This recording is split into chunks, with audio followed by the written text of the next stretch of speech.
Good morning, everybody, and welcome to Wake Up Missoula. I am Scott Ramf. I'm your host to usher you in through the middle of the week. I have a lot to talk about. Also, our party, once again, is this Friday from 5 to 8 p.m. at the Downtown Dance Collective, 121 West Main Street. I believe it's West Main Street, but it's better just to go with 121 Main Street. I got some news items. I got some weather. I got your stop animation video of the week. I took a break last week of it, but it's back today, and I have about a couple more left until the very end of my stop motion anthology. But of course, I'll have one today. Also, Saturday drop-ins are ending on May 20th, so if any kids or any parent wants to come down on May 20th to watch all the videos that a lot of these kids have made over the last 2016-2017 season, they're more than welcome to, and they can walk away with a DVD of some of the kids' stuff and more. So that's kind of what's happening in the little snippet. I'm going to talk more about it a little bit later on in the show, but let's talk about what the weather's going to be like this week. It is currently 33 degrees outside. Your high is going to be 65. Your low is going to be 42. So it's going to be beautiful outside today. And then Thursday, it's going to be high of 78. So things are going to really warm up for your Thursday. And with the warmer weather, you're going to have a higher chance of thunderstorms in the air. So, of course, Friday, it's going to be mostly sunny with a 50% chance of thunderstorms. Friday night, you have a higher percent chance of that. Saturday, it's going to be 60% of showers happening, but we might actually get that a little bit earlier because we are the valley of the we are of the valley, I guess we're the 5 valley of wind, so there's like a bunch of different winds blowing through here, and a lot of times the wind is fairly unpredictable, so we might pick up some wind, and it might come through Thursday night, maybe Friday morning, and then probably hopefully be over in time for our party, which May 5th is MCAT Day, according to a mayoral proclamation that was made on our city council meeting. I don't have a clip of that, but let's talk about some news things that are happening. MCAT was able to cover a bunch of things over the weekend. They had a few ribbon cuttings, but with a new bike ped bridge officially opened last Saturday over Reserve, not only was Mayor John Engen there, but former mayor of Missoula, Dan Kemmis, was also there to help usher in the new bridge over Reserve Street. And a great man, a great mayor who has served on the Missoula Redevelopment Agency Board of Directors in good stead for a long, long time, and he's going to help us cut a ribbon today with a giant pair of scissors that we have. Don't run with those, please. Thank you. Ladies and gentlemen, Dan Kemmis. Dan is apparently allowing me to be the windbag. Why don't we count down to the cutting of the ribbon, sir? All right. 10, 9, 8, 7, 6, 5, 4, 3, 2, 1.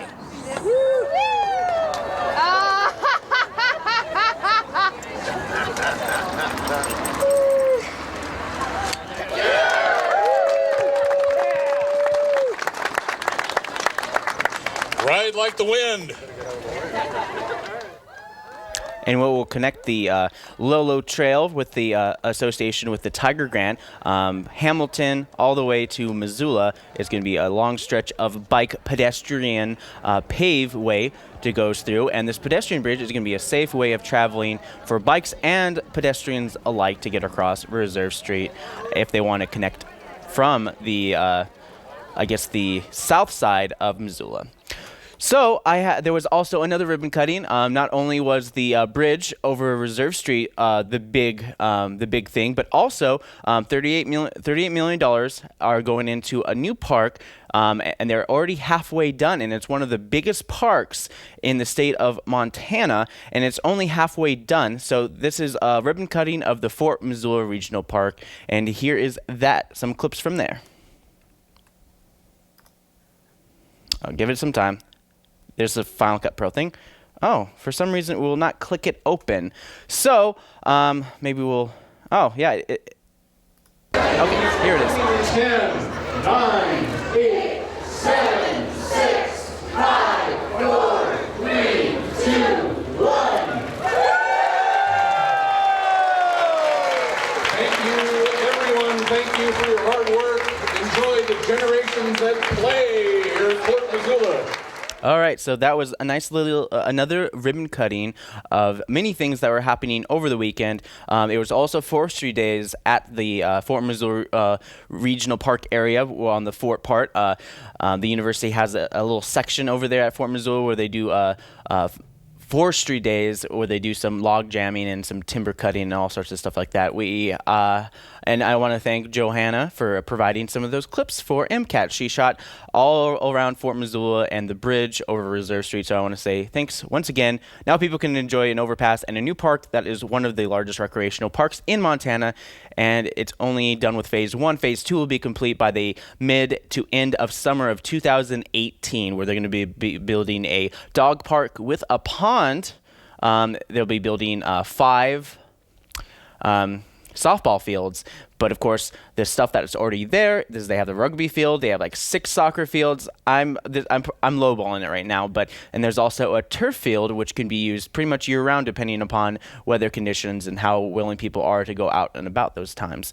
In the state, Rob Quist has come under fire again about his finances. Last month was so reported that Rob Quist owed the bank over $10,000. That was the last thing that was going on because he was going through some financial problems and health problems. According to disclosed amount, he presented to the U.S. House last week reported a total income of $64,805 when another report said the income was $79,000. Many expenses could be attributed towards business expenses when traveling with his band. Gianforte released a tax return from 2004 to 2014 when running for governor, which was $220 million of income. The race between Gianforte and Quist are heating up as there is no line either side will cross in this election that has the whole nation watching.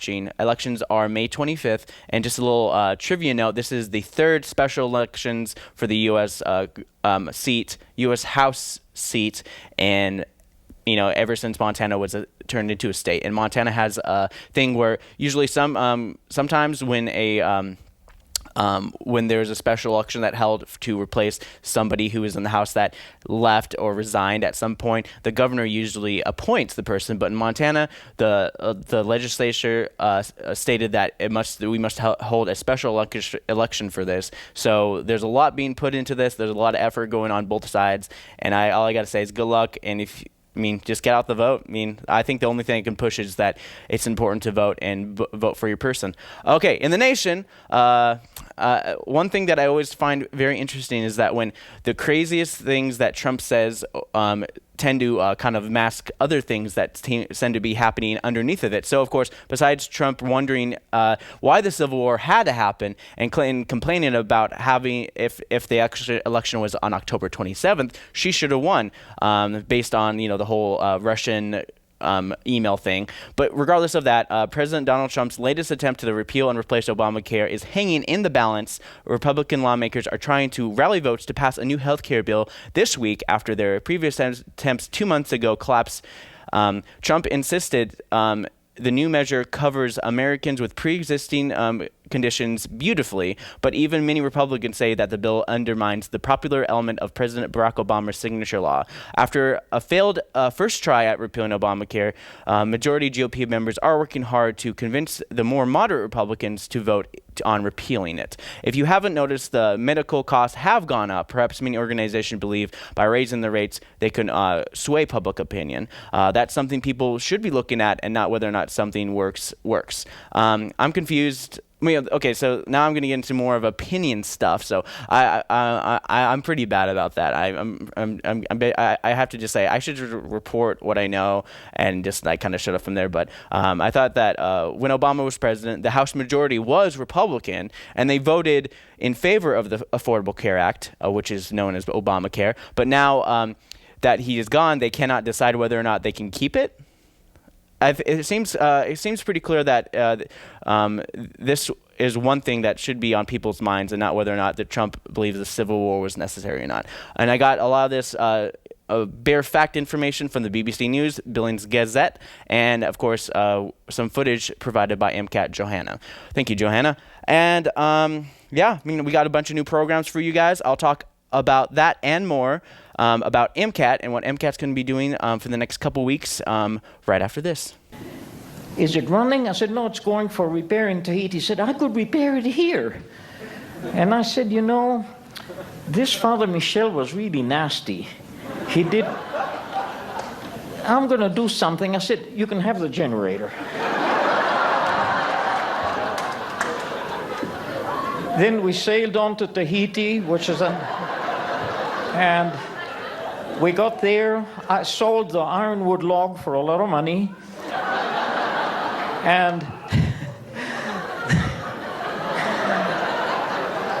And we unloaded our cargo and then sailed to Pitcairn Island, where the mutineers of the Bounty ended up, and then to Easter Island, and then back to Chile. And that was our adventure in the South Pacific. Thank you.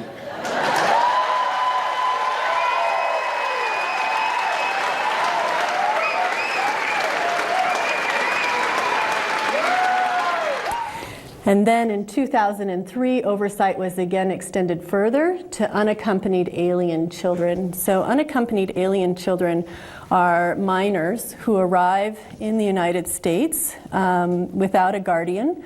Usually they are coming to join other family members that are already in the United States, or they are trying to escape violence or abusive family relationships. They typically come from one of three countries, Guatemala, Honduras, or El Salvador. And in the most recent fiscal year, there were approximately 60,000 unaccompanied alien children who entered the United States. So this sense of invincibility and independence was the political language the Eritrean government has been using in its communication with the population since independence. So making state building as a priority of the government and the society as a whole, and promoting the image of state-led or state-controlled development. And in fact, in 1990s, projecting the image of Eritrea thriving to be an African Singapore. Her ambivalence about what she suffered, her minimizing the harassment, both on account of being in a war zone and because males might have good reason to be randy, made it hard for her to come forward. But she also incorporated a readiness to forgive her into her own ability to feel resentment and disappointment. She worried what she had wasn't maybe reasonable disappointment, reasonable resentment. And so she questioned the legitimacy of her complaints. But once she got clearer and she went to her supervisor to raise it, she faced a pragmatic issue. How was she going to really be effective? And so again, the pragmatics of the attitude communication, that was the expressive challenge. So we can imagine trust exchanges are calls and responses. Can I count on you to count on you? You ask the question before you ask the question. Can I ask you a question? You're asking, do I have standing in your presence to be able to count on you? And that's what she felt. Where I think there's been major failure. I say that deliberately because it takes time and it's complicated. And USAID and Feed the Future do, and this is a real basic problem with a program like Feed the Future. It is tied to a specific administration, in this case the Obama administration, but it could be any, it's just in the nature of the beast, namely a short-term time horizon in order to accomplish something significant. And in that process of trying to do that, all of that, this gets lost, strengthening capacity. It takes too long, and you're going to be gone, and somebody else is going to be president by the time you figure out where you see the results from this effort.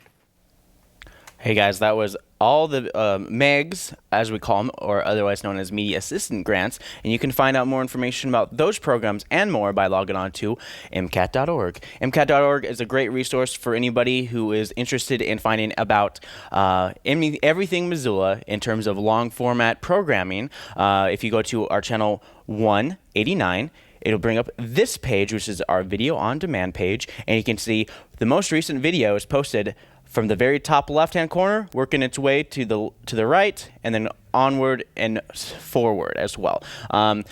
There's the People's Climate March rally. That was more of something that we did a special event over the weekend, and I might show that if I have enough time later in the show, but I'm just giving you kind of a brief rundown, and you guys can see the full entire schedule by clicking on the full entire schedule link, and you guys can see what's available online right now. You can see by the green arrow, so I'll zoom in a little bit. You see by the green arrow, these are some of the stuff that already have videos inside our video on demand page. So that kind of talks about our programs and stuff like that.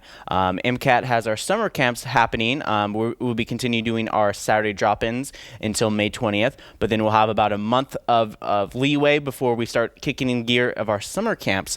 And you can log on to MCAT.org to find out more information about our summer camps. But here's the kind of the rundown. We have a documentary, wildlife documentary film camp, Raptors of the Rocky, where we go to Kate Davis's Raptor of the Rocky Ranch. It's a kind of like a once-in-a-lifetime opportunity for kids to go down to check out some of the raptors that can't basically survive in the wild. So Kate Davis takes them in and raises them and works with them and provides for them. And I think it's a really noble cause that Kate Davis provides. Also, we're doing a media camp, which will be going around the city of Missoula, looking at all aspects of media when it comes from radio, television, online, all sorts of different areas in terms of videography and editing and all sorts of wonderful things.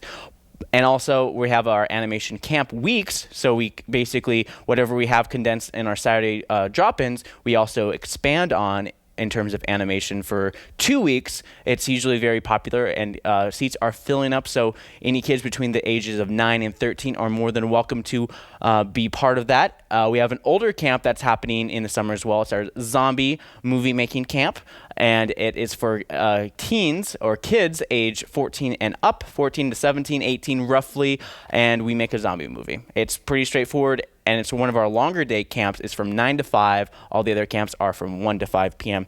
Also, once again, this Friday is MCAT Day, but also Cinco de Mayo. It's also First Friday, so there's a lot going on this Friday as well. And in this first Friday from 5 to 8 p.m. during the Art Walk, MCAT will be having our 27th annual party in which everybody is invited to come down for drinks, hors d'oeuvres, all sorts of wonderful things. We're going to have VR, so we'll set up our virtual reality downtown at the Downtown Dance Collective, 121 Main Street.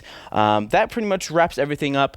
Once again, our Saturday drop-ins are from 1 to 5 p.m., and I have a stop animation video of the week for everybody so they can kind of get a glimpse on what kind of things that the kids can work with, and I can also help them in terms of making their videos kind of like mine.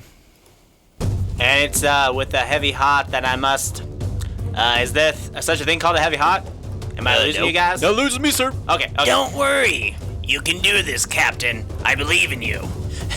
Yo, dude. I mean, Dad. What's going on here? Will you get him out of here? Whoa, that's so uncool, Dad. Man, what a jerk. Huh. I can't believe you do that to your own son. You hire pirates, even a robot. Man, I don't know what kind of city you're running, but I want no part of it. No one part of it at all, Mr. Mayor. You can consider this my resignation. Oh, and by the way, that's a pilot's uniform. Punk.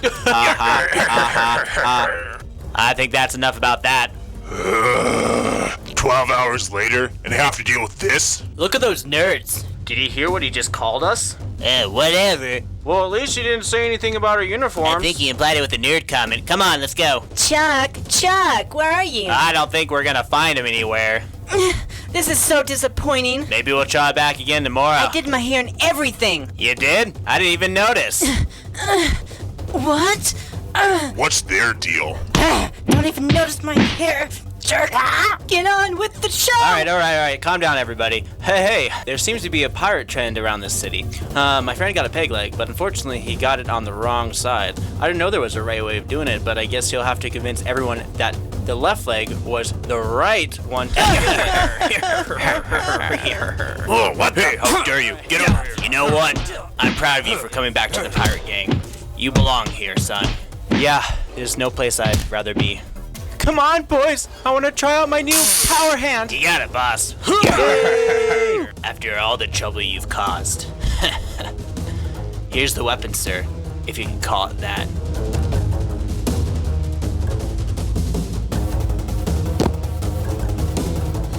I'm gonna be there for you, Dad.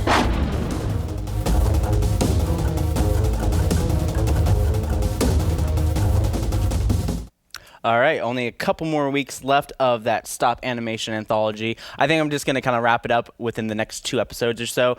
But I have a bunch of other things that are happening in and around Missoula. The city of Missoula is, due to citizen concern, the school zone speed limit is in need of updating. In the Russell, near the Charles M. Russell Elementary School, just off of Russell Street between Brooks and 39th Street. The Missoula City Council determined and declared a reasonable and safe speed limit of 25 miles per hour to a portion of Russell Street between the hours of 7 a.m. and 6 p.m. And they just wanted to do this during the school days, during the school hours. Gwen Jones talks a little bit more about what's going on with this new speed limit change.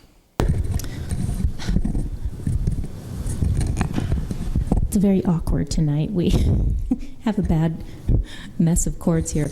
But I wanted to speak to this briefly. I appreciated the city engineer taking another stab at this and getting more information from the principal. And I, too, understand Mr. Wilkins' position on this and that the neighborhood wanted it 24/7. But my understanding from listening to the city engineer and working through the problem was when a lower speed limit is posted on a section of the road 24/7, it basically dilutes it so that people ignore it after a while, and you're not getting necessarily the objective that you're trying to get, which is to get people to go slower in that area. And given the nature of the fact that there's a big residential section on the west side of Russell, and on the east side of Russell you have school, YMCA, parks, Little League fields, there's a lot of interaction. So I think by talking to the principal at Russell School and extending the hours so that it's about an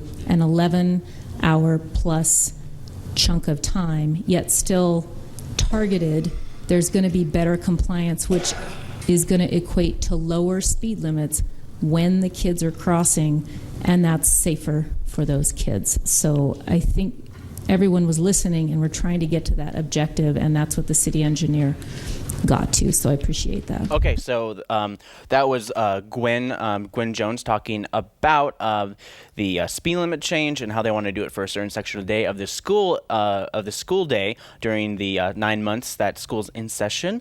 But unfortunately for John Wilkins, he disagrees with this, saying that people it's a residential area, and it also is a place where people basically use the street year round, and they need to cross pretty much year round. It's one of those things that are kind of like residencies, and then basically a lot of commercial sites started getting built around there, but it's kind of like a lot of the residency is kind of lost behind there. But this is how John Wilkins reacts to Gwen Jones and some of the changes because he prefers it to be a 24-hour, 25 speed limit. Just like from that section, he just wants it to be 25 miles per hour, and this is why. Every one of them wanted to keep that speed limit at 24/7. 20 plus years ago, they put a stop light in there so kids could press the button and the light would stop, or the light would turn red and cars would stop. And that seemed to be sufficient for years, and never heard of any problems. I appreciate that you're going to have bubble lights there during school time. I think that can be important too. I'm not against that part of it. The part that I'm against is you have Little League fields in back of that school. That school feeds kids all summer long, so you still have kids going back and forth. The bouncing lights aren't going to be running then. So, I dare say You put the speed limit up to 35, and then you knock it to 25 during school hours, and I bet you if you do another study on speed on that road, you'll find just as many people not adhering to that speed the same way they didn't adhere to the speed when it was 25, 24/7. So a lot of people that went down that street knew that that what it was 24/7 and respected that and watched out for kids. So, you know, even though the bubble lights are good and all that, I think this whole thing was made because some engineer in Helena said some engineer in the county that made some engineer in our city say, God, we got to do something about this. And that's what they did. That's the way this whole thing come. And nobody's really using common sense on the whole thing. All right, so that was John Wilkins talking about Russell Street, and yeah, here is, and John Wilkins didn't support this particular speed limit change, and here's John DeBari in response to John Wilson. This might not work, as Mr. Wilkins has indicated, but there's also a chance that it will, and obviously if we keep doing things the same way, then there's no chance that it's going to change. So I'm supportive of the effort that Mr. Slovarp and others have put into this. I think we'll follow up over time and see how behavior has changed or hasn't changed, and we'll be adaptive in the way we try to manage the speeds on that stretch of the street. Unlike many other schools in Missoula, there is a stoplight, as Mr. Wilkins has indicated, and that is the primary benefit of providing a dedicated crosswalk where traffic stops for people who use that light system in that crosswalk 24 hours a day, 7 days a week, 365 days a year. So I am willing to give this a try and see how behavior changes over time, and if it doesn't change, then I'll be supportive of trying something different. All right, so that was John DeBari, response to John Wilkins. They approved the motion to change the speed limit to 25 miles per hour during the school day, school hours between 7 a.m. and 6 p.m. So between those times, the speed limit will be 25 miles per hour, and it will be enforced, I believe, within the next month or so. It's going to be some changes, but usually it takes a little while before things really get initiated and whatnot. And then also on a side note, CS Porter also has a light for crossing Reserve Street for kids who are going from to and from CS Porter, and that speed limit area is slowed down to 35 miles per hour during the school day, excuse me. But yeah, that's basically what happened with your city council. There's a lot of other things that happened during the city council, and you're more than welcome to watch any of those meetings and more with addition to committee meetings that will be scheduled for today. MCAT airs them on our channel 190, but also you can access them anytime by logging on to ci.missoula.mt.us. Again, you can also just Google City of Missoula, and you can go to their official website, and you can look for all the city council meetings. All right, so I have a video for you guys to help kick off the events portion of my show. So here is an event that is coming up in Missoula that we're going to be covering today as well. It's happening tonight at 7 p.m. I'll talk a little bit more about it after I show you this cool little video provided by the Natural History Museum.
All right, so tonight there's going to be a talk about this, and it's going to be, let me just find my events cheat sheet.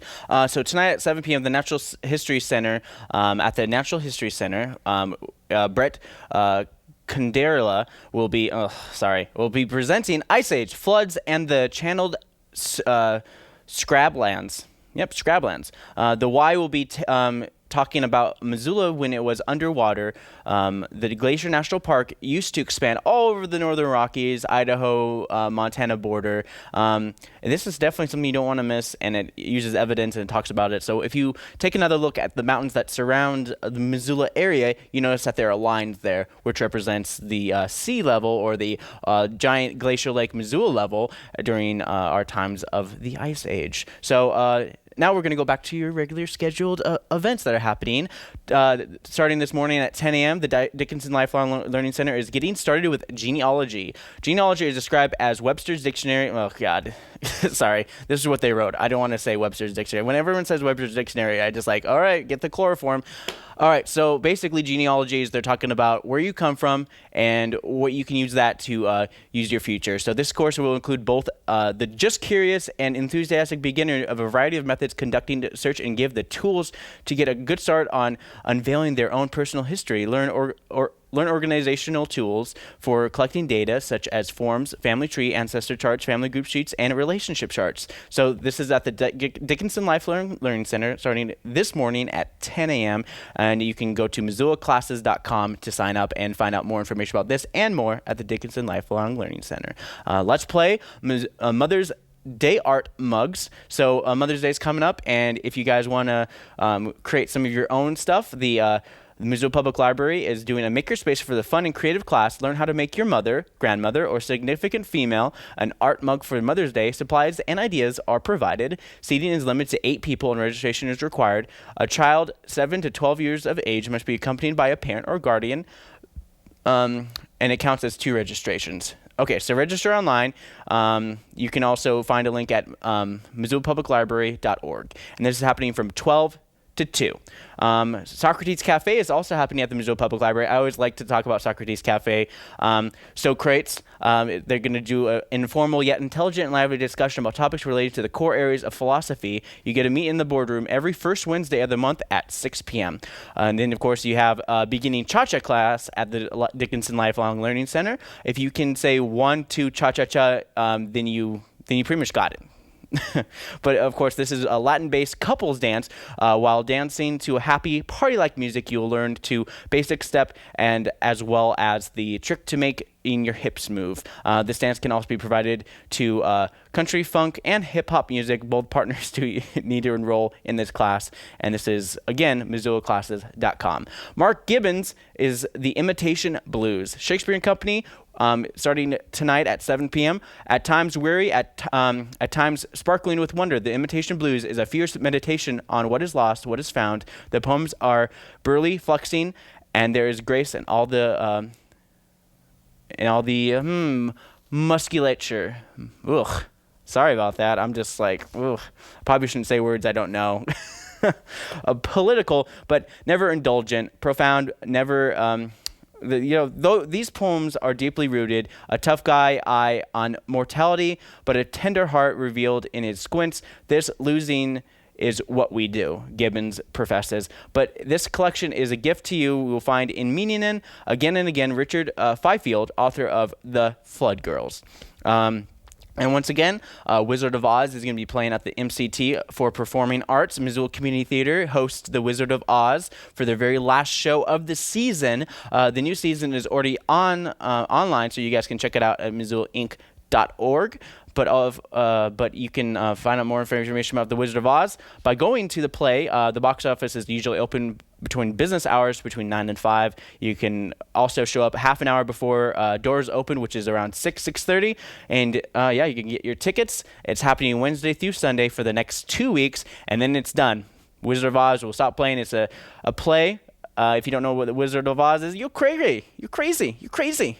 So that's pretty much it for your Wednesday events. I'm gonna kind of regroup, and I have a brand new art clip from the Gallery of the Visual Arts, and this is a lot of the artists doing their Bachelor of Fine Arts displays at the Gallery of the Visual Arts, which is in the Social Science Building at the University of Montana, and it will end May 12th. So you only have 1 week to check it out.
Thanks to Rick Phillips for providing some of those art clips. I have a whole bunch of art clips. I'm really tempted to kind of have just a show devoted to showing all the art clips that are being provided by the future artists of tomorrow.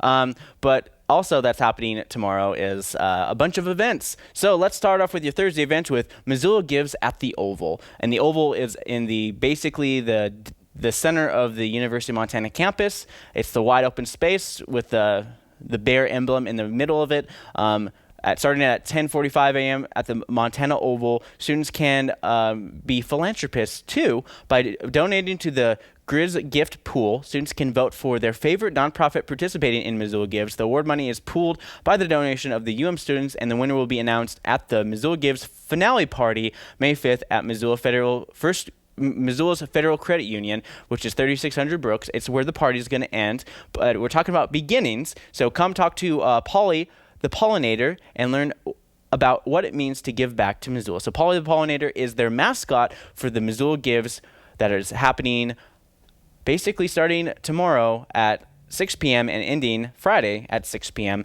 And also with the Missoula Community Foundation, they're calling all Missoulians.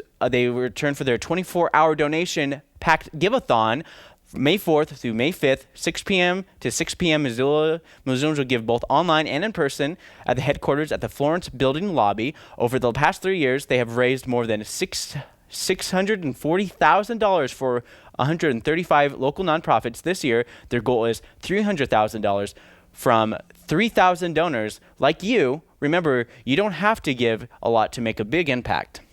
On May 4th and 5th, everyone can be a philanthropist. This event only comes once a year, so don't miss out. Your local nonprofits are counting on you, and every year the pool just gets bigger and bigger. So if you're a nonprofit, I think you might have missed your shot to sign up, but I'm not sure. You can contact the Missoula Community Foundation to see if there's any spots for the Missoula Gives program. The last couple of years it's been called Give Local, but now it's called Missoula Gives. So check that out. You can go to MissoulaGives.org. Unplug and Play.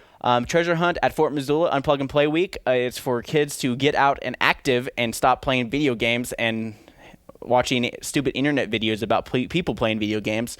I don't know why either. But starting at 3 p.m., Historic Museum at Fort Missoula. From 3 to 5 p.m., join the treasure hunt to sharpen your map reading and exploring skills. Bring friends and work as a team on your own if you don't want to work on a team. The hunt starts at a main museum building, and clues will be scattered all over the 32 acres of Fort Missoula. And that's just Fort Missoula. They can totally check out Fort Missoula Regional Park if they wish to as well.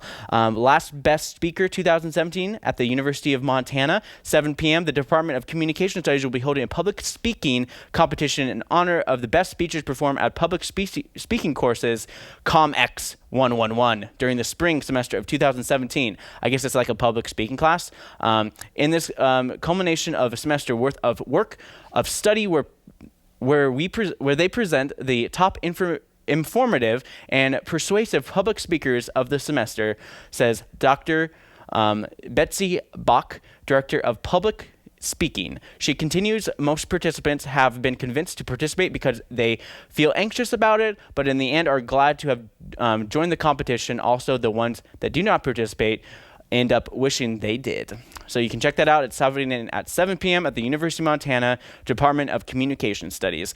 Another event that's happening at 7 p.m. is at the Lolo Community Center, just off Highway 93 in Lolo. It's Bud's Place, the life and legacy of W.R. Bud Moore. The late Bud Moore knew the Bitterroot and Laksha like nobody else. This movie will be introduced by his son Bill, described the life and legacy of the author of the book, The Laksha Story, and it's a free presentation, so you got to watch and learn a little bit about the Bitterroot.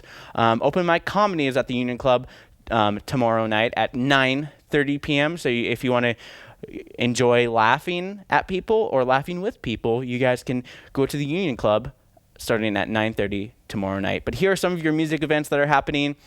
For your Thursday, Caroline Keys and Jeff Turnham is going to be Draftworks Brewing Company, country dance out there with instructor Kathy Clark, Sunrise Saloon, live jazz at the Plonk, Honeycomb at Monk's, open mic at the Broadway, rocking karaoke hosted by Aaron B. Rocks, and Future Primitive at Top Hat Lounge. There's a whole bunch of karaoke's happening tonight as well. Sunrise Saloon is having a karaoke tonight. Badlander's having karaoke tonight. And I believe Eagles Lodge is also having karaoke. Most of these places have a karaoke Wednesday nights every single week. You guys can check it out. And you can find out more information by going on to MissoulaEvents.net. It is 9... it's not 9. It's like 8:45. But I have another PSA I'm going to show for you guys, and then I'm going to wrap up the show. But without further ado, here is another plug for our Friday party happening from 1 to 5 p.m. MCAT is celebrating 27 years of recording and presenting the Missoula, Montana experience, our struggles and our accomplishments that mark the path to the future.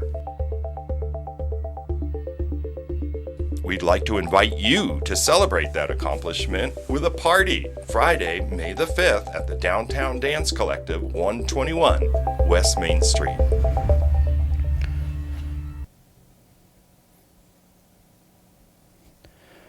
Yes. Come on down to Missoula Downtown Dance Collective from 5 to 8 p.m. this Friday. It's great. It's wonderful. You can't miss out on it. It's a chance to meet and greet with us and also network as well. We are Missoula's community media resource now. That's going to be a new plug. That's going to be a new slogan.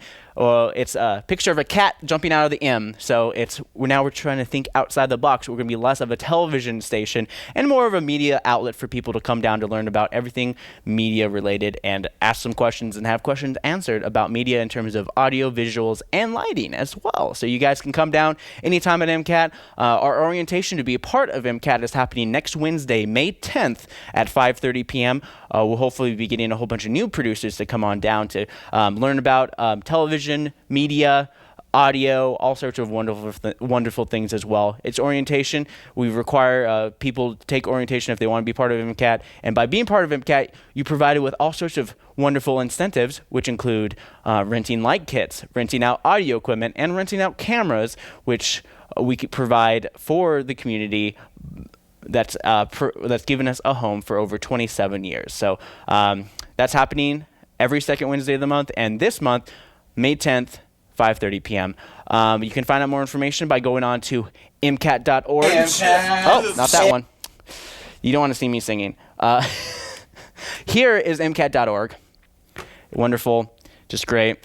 Yeah, as you already noticed, if you haven't already noticed, we run our own tech, and it's basically me just talking in front of a camera and switching cameras around myself as well. MCAT.org, find out more information about our summer camps, Saturday drop-ins, and I can't forget, we got a bike raffle.